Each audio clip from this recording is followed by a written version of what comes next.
crisis is the great revealer, right? When there's a crisis, truth just is there, stark for everyone to see. Immediately we could tell who had the good cultures, who had the weak cultures, who had the good leaders, who had the weak leaders, like instantaneously, right? And unfortunately, even though they struggled, a lot of the finite-minded companies have not adjusted.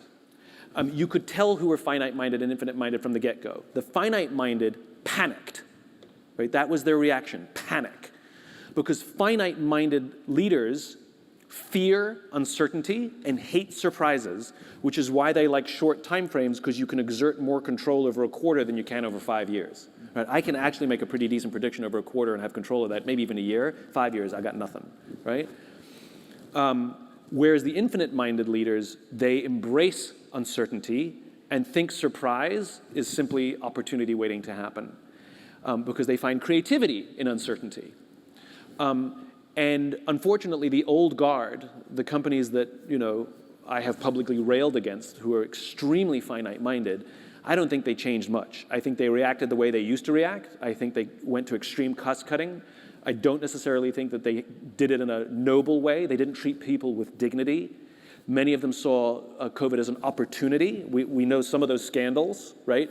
They took in PPP money when their numbers were fine, et cetera, et cetera, et cetera. We saw it happen. They maintained a finite mindset even while others were struggling. And there was no sense of how do we help everyone.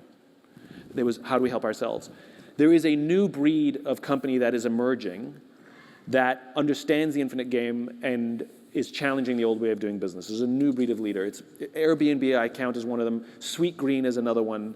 These young companies with these young forward-thinking leaders, they're asking these questions, and they don't like the way Wall Street exerts uncomfortable and unbalanced pressure on public companies to do the wrong thing very often.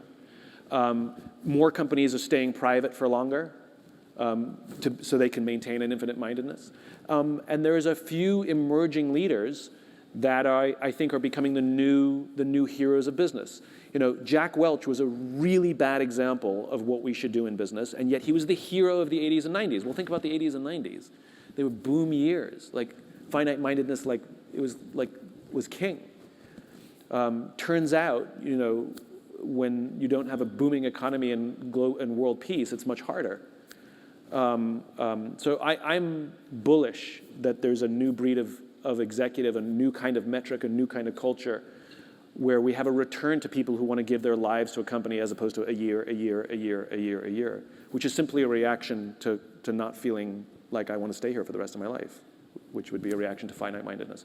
So I don't know if more companies embraced infinite-mindedness, but it became clearer which ones had a shorter lifespan.